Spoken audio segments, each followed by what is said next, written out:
ஒரு ரோடு, கரூர் மாவட்டம், ஈசானத்தம். அந்த ரோடுக்கு அரசு பணம் 3.38 கோடி ரிலீஸ் ஆச்சுங்க. பணமும் போய் சேர்ந்துருச்சு. ஆனால் ரோடு இல்லை. இப்போ அந்த கேள்வி கேட்க டிவிஏசி சம்மன் அனுப்புச்சு. சம்மன் வீட்டுக்கு வர்றதுக்கு 5 நாள் முன்னாடியே ஒருத்தர் சிங்கப்பூர் ஃப்ளைட் ஏறி போயிட்டாப்புல. அவர் யார், எப்படி இவ்வளவு துல்லியமாக தப்பிச்சார்? உள்ளே வாங்க, நேராக மேட்ருக்கு போவோம், வச்சு செய்வோம். உறவுகளால் நான், உறவுகளுக்காக நான், உங்கள் சிபி நவீன். அனைவருக்கும் இனிய மாலை வணக்கம். இன்றைய அரசியல் மேடையில் ஒரு கதை தான். ஆனால் இந்த ஒரு கதைக்குள்ளே ஒரு தந்திர படம், ஒரு காமெடி படம், ஒரு எஸ்கேப் த்ரில்லர், 3ம் இருக்கு. அது ஞாபகம் இருக்கா? ஃபைட் வேணுமா, ஃபைட் இருக்குது. லவ் வேணுமா, லவ் இருக்குது. காமெடி வேணுமா, காமெடி இருக்குது. அந்த மாதிரி. ஸோ முன்னாள் நெடுஞ்சாலைத்துறை அமைச்சர் ஈவா வேலு, முன்னாள் நெடுஞ்சாலைத்துறை அமைச்சர் திரு வேலு அவர்கள் நெடுஞ்சாலைத்துறை அமைச்சராக இருந்தவர். இப்போது ஏர் ரூட்டில் போயிருக்காப்புல. சரியா? நெடுஞ்சாலைத்துறை அமைச்சருக்கு மேலே வானத்தில் என்ன வேலை அப்படின்னு கேட்குறீங்களா? என்ன ஒரு விஷயம் பாருங்கள். ரோடு போட வேண்டியவர் சரியா ரூட்டு போட்டிருக்காப்புல. முதல்ல அடிப்படை கதைக்கு வருவோம் உறவுகளை. இல்லை சாரி, நடுவில் உறவுகளை சொல்ல மாட்டேன், பழகுதோஷம். முதல்ல அடிப்படை கதை. தமிழ்நாட்டில் சாலை டெண்டர்னா என்ன அர்த்தம்னு தெருவில் எந்த அங்கிளை கேட்டாலும் சொல்லுவாங்க. Commission, collection, corruption. ஸோ இந்த 3C தான் அங்கே சிலபஸ்ஸே. ஆனால் கரூர் ஈசானத்தம் கதை இதையெல்லாம் தாண்டி ஒரு புது ரெக்கார்டு. எப்படி ஏமாத்துறதுலேயே ஒரு ரெக்கார்டு, பெஸ்ட் ரெக்கார்டு வந்து அதுக்கு தான். சாதாரணமாக என்ன நடக்கும்? ரோடு மோசமாக போடுவாங்க, அரை ரோடு போடுவாங்க, மழை வந்தால் கரையில் ரோடு போடுவாங்க. இங்கே என்ன நடந்தது தெரியுமா? ரோடே போடலை. ஸோ டேட்டாவோட பேசுவோமா? டெண்டர் போச்சு, கான்ட்ராக்டர் ஃபிக்ஸ் ஆச்சு. முதல் தவணை 2,12,00,000 கணக்கு செட்டில். இரண்டாவது தவணை 1,26,00,000 அதுவும் செட்டில். மொத்தம் 3.38 கோடி பணம் போய் சேர்ந்துருச்சு. ஆனால் அந்த இடத்துக்கு போய் பார்த்தா மண்ணு, புழுதி, குண்டு கூலி. வடிவேலு கிணத்தை பார்த்து இது என்னது அப்படின்னு கேட்குற காமெடி இருக்குல்ல. கரூர் மக்கள் ரோட்டை தேடி அதே நிலைமையில் நின்னாங்க. ரோடு போகிற டெண்டர் விட்டோம், பணமும் போச்சு, ரோட்டையும் காணோம். அதாவது வடிவேலு காமெடிலேயே பெஸ்ட்டாக, one of the best correct comparison அப்படின்னா இந்த சப்ஜெக்ட்டுங்க. ஸோ இன்னொரு நம்பர் சொல்கிறேன் கேளுங்க. இதுதான் இந்த கதையோட ஹார்ட்டே. கரூர் மாவட்டத்தில் மொத்தம் 30 டெண்டர்கள். அதில் ஒரே ஒரு நிறுவனத்துக்கு 20 டெண்டர் வந்து பார்த்திங்கன்னா ஒரே ஒரு நிறுவனத்துக்கு. பேர் வந்து பார்த்தீங்கன்னா சங்கரானந்த். 30ல் 20னா 66% வந்து பார்த்தீங்கன்னா கிரிக்கெட்டில் கூட ஒரு பேட்ஸ்மேனுக்கு இவ்வளோ ஸ்ட்ரைக் ரேட் கஷ்டங்க. ஓகேவா? டெண்டரில் எப்படி சார் பாசிபிள்? யாரோட ஆசை இல்லாமல் ஒரு கம்பெனிக்கு இப்படி மொத்த குத்தையே அள்ளி கொடுக்க முடியும்னு அறப்போர் இயக்கம் கேள்வி எழுப்பி ஆதாரத்தோட டிவிஏசி கிட்ட புகார் கொடுத்துருக்கு. ஸோ அந்த புகாரோட மையப்புள்ளி அப்போது நெடுஞ்சாலைத்துறை அமைச்சராக இருந்த வேலு எனக்கு அந்த கில்லி படம் அது வேலே அப்படி அதான் ஞாபகம் வருது. அது ஏனே தெரில. ஆனால் இது அந்த வேலு கிடையாது, இது வேறு வேலு. ஓகேவா? இது வேலு கிடையாது, இது காலு. நீங்கள் வேறு சொல்லுவீங்கன்னா எதிர்பார்த்தீங்க. நாகரிகமாக பேசணும். ஸோ இப்போ கவனிங்க, இந்த இடத்துல தான் கதை காமெடியிலேருந்து த்ரில்லராக மாறுது. ஓகேவா? ஸோ அப்போவே இதை பற்றி புகார்கள் எழுந்திருக்கு. ஆனால் அறப்போர் இயக்கம் சொல்கிற புகார் படி அந்த காலத்தில் ஒரு எஃப்ஐஆர் கூட விழாமல் ஒரு பவர்ஃபுல் புள்ளி பார்த்துக்கிட்டாராம். யார் அந்த பவர்ஃபுல் புள்ளின்னு சொல்லவே தேவையில்லை, நீங்களே கதையோட பேரை பாருங்கள். ஸோ அப்புறம் அறப்போர் விடாமல் துரத்துச்சு. ஸோ என்ன நடந்தது தெரியுமா? புகார் சூடு பிடிச்சதும் இரவோட இரவாக அந்த இடத்துல ஜேசிபியையும் ரோலரையும் இறக்கி ரோடு போட்டாலும் ரிப்போர்ட்டு.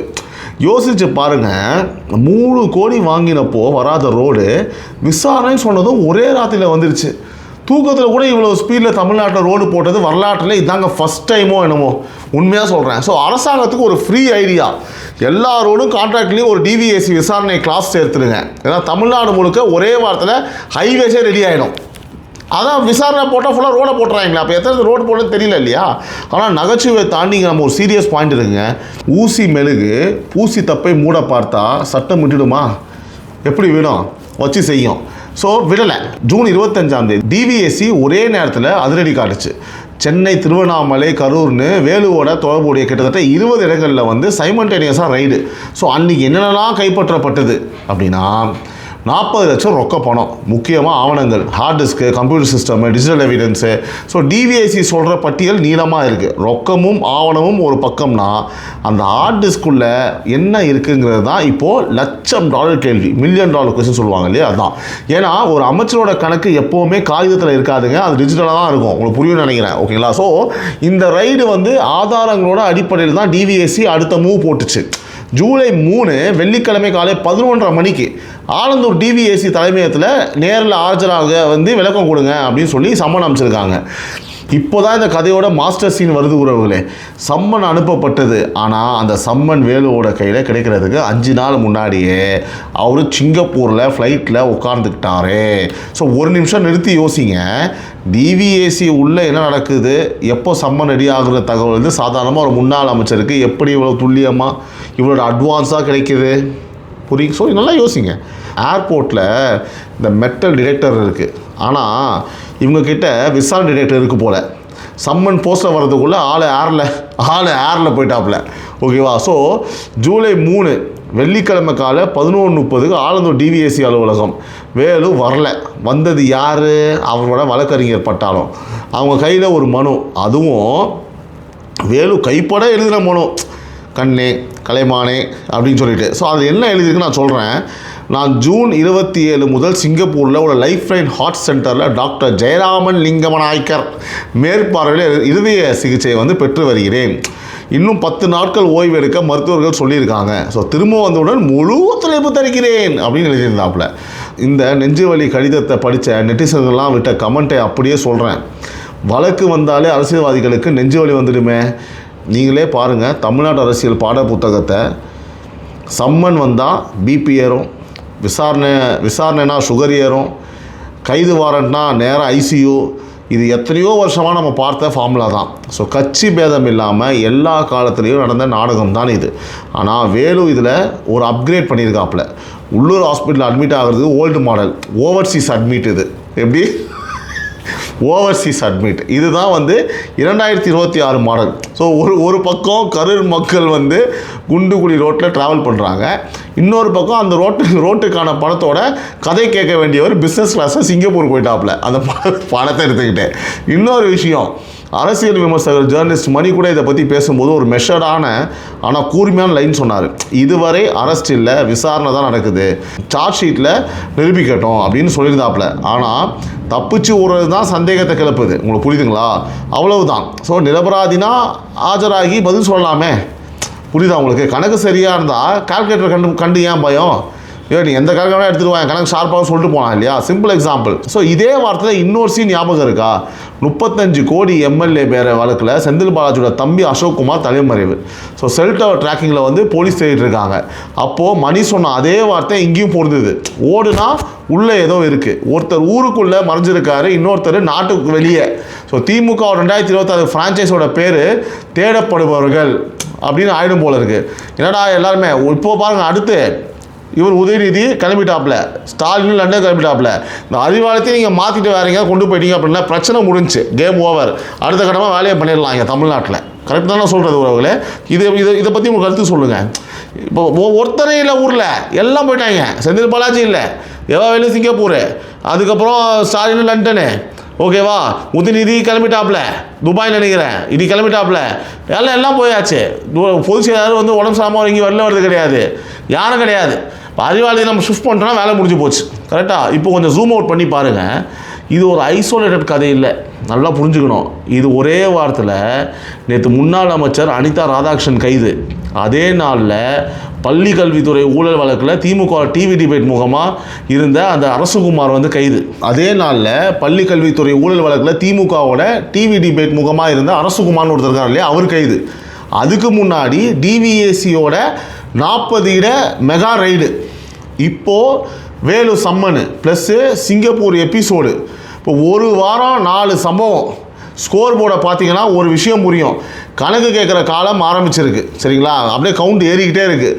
இங்கே ஒரு நியாயமான கேள்வி வரலாம், இது அரசியல் பழி வாங்கலா? அதுக்கு பதில் அரசாங்கம் சொல்லலை, வேலுவோட நடத்தையே சொல்லிடுச்சுங்க. பழி வாங்கல்னா நீங்கள் கோர்ட்டில் ஃபைட் பண்ணுவீங்க, ப்ரெஸ் மீட் வைப்பீங்க, ஆதாரத்தோட மறுப்பீங்க. அதை விட்டுட்டு சம்மனுக்கு முன்னாடியே ஊரை காலி பண்ணுறது அது டிஃபென்ஸா? அது எஸ்கேப்பு. எடுத்தான் பாரு ஓட்டம் அப்படின்ற மாதிரி ஞாபகம் வச்சுக்கோங்க. இதே ஈசானத்தம் விவகாரத்தில் புகார் வந்த காலத்தில் ஒரு எஃப்ஐஆர் கூட விழலன்னா அறப்போர் சொல்லுது. அப்போது யார் ஆட்சியில் அது நடந்தது? அப்போ ஏன் விசாரணை இல்லை? அந்த கேள்வியும் சேர்ந்தானே இப்போ பதில் கேட்குது. சொல்லுங்கள். கடைசியாக ஒரு நிமிஷம் நக்கல் எல்லாம் ஓரம் வைப்போம். 3.38 கோடிங்கிறது எண்ணிக்கையாக தெரியலம்மா. சரி, 3.38 கோடின்றது ஒரு நம்பராக தெரியலாம், ஒரு வேல்யூவாக தெரியலாம். ஆனால் அது யாரோட பணம்? நீங்கள் பெட்ரோல் போடும்போது கட்டின வரி, உங்கள் வீட்டு ப்ராப்பர்ட்டி டேக்ஸு, உங்கள் கடையோட ஜிஎஸ்டி, அந்த பணத்தை தான் அந்த ரோடு வந்திருக்கணும். அந்த ரோட்டில் தான் ஒரு ப்ரெக்னென்ட் லேடி ஹாஸ்பிட்டலுக்கு போயிருக்கணும், ஒரு பையன் ஸ்கூல் பஸ் ஏறி இருக்கணும், ஒரு விவசாயி மார்க்கெட்டுக்கு சரக்கு எடுத்துகிட்டு அந்த பக்கம் தான் போயிருக்கணும். ரோடு வரலன்னா அது வெறும் தண்டல் கணக்கு கிடையாதுங்க. அது வந்து ஒரு ஊரோட வாழ்க்கையே அதுதான். அது ஒரு வாழ்க்கையை டிலே பண்ணுற ஒரு ப்ராசஸ் தான் அது. ஸோ அடுத்த தடவை உங்கள் ஊரில் ரோடு வந்து குண்டு குழி பார்த்தா வெறும் ரோடு மோசம் அப்படின்னு போகாதீங்க. அந்த ரோட்டுக்கு பணம் எங்கே போச்சுன்னு கேளுங்க. அந்த கேள்வி தான் ஜனநாயகம். சரி, இனி என்ன நடக்கும்? அந்த கடிதப்படி பார்த்தா ஜூன் 27 + 10 நாள், ஜூலை 7 வாக்கில் வந்து அந்த நடிப்பு அந்த ஆக்டிங் முடியும் அங்கே சிங்கப்பூரில். சரியா? எந்த கிளப்பில் இருக்காரோ இல்லை எந்த ரூமில் இருக்காரோ எவனுக்கு தெரியும். அப்போ வேலு வந்து திரும்புவாரா இல்லை சிங்கப்பூரில் இருந்து இன்னொரு எக்ஸ்டென்ஷன் லெட்டர் வருமா? இதுதான் அடுத்த ட்விஸ்ட்டு. ஆனால் டிவிஏசி அதிகாரிகள் ஒரு வரியில் கராராக சொல்லிட்டாங்க, அவர் எவ்வளவு தூரம் ஓடி ஒழிஞ்சாலும் மறுபடியும் சம்மன் அனுப்பி சட்டப்படி விசாரணை வளையத்துக்குள்ளே கொண்டு வருவோம். ரோடு போடாதவர்களுக்கு டிவிஏசி இப்போ ஒரு 1 வே ரூட்டு போட்டு வச்சுருக்கு. அந்த ரூட்டு எங்கே போய் முடியும்? ஸோ பாஸ்போர்ட்டை வந்து யார் ஜெயிப்பாங்க? சட்டம் ஜெயிக்குமா? இந்த மேல் நம்ம தொடர்ந்து பேசுவோம். உறவுகளே, இந்த வீடியோ பிடிச்சிருந்தா லைக் பண்ணுங்கள், ஷேர் பண்ணுங்கள், சப்ஸ்கிரைப் பண்ணுங்கள். வீடியோ கேட்டிங்க சீக்கிரமாக போடுங்கன்னு. ஸோ ஓரளவு சீக்கிரமாக வந்துருச்சுன்னு நம்புகிறேன். மறக்காமல் ஹைப் பண்ணுங்கள், அப்போ தான் வீடியோ எல்லாருக்கும் போகும். உறவுகளால் நான் ஹாப்பி சண்டே. நாளைக்கு வீக்கெண்டு. நாளைக்கு மதியானம் 12 மணிக்கு உறவுகளின் குரல் மறந்துடாதீங்க. உங்கள் குரல் ஒலிக்கப்படும் நாள் 12 மணி நிகழ்ச்சி. நிச்சயமாக பாருங்கள், சப்போர்ட் பண்ணுங்கள். அந்த வீடியோவில் பார்க்கறதும் நிப்பாட்டாதீங்க. அந்த நம்பருக்கு நீங்களும் வாய்ஸ் நோட் அனுப்புங்க. 1 நிமிஷம் 2 நிமிஷம் வாய்ஸ் நோட் அனுப்புங்க. மீண்டும் உங்களை நாளை காலை குரல் நிகழ்ச்சி சந்திக்கிறேன். அதுக்கப்புறம் திரும்பவும் மதியானம் உறவுகளின் குரல் நிகழ்ச்சி சந்திக்கிறேன். Happy Sunday, happy weekend. உறவுகளால் நான், உறவுகளுக்காக நான், உங்கள் Sibi Naveen, Times of Republic நியூஸின் அரசியல் மேலே. Love you all. Take care. நன்றி, வணக்கம்.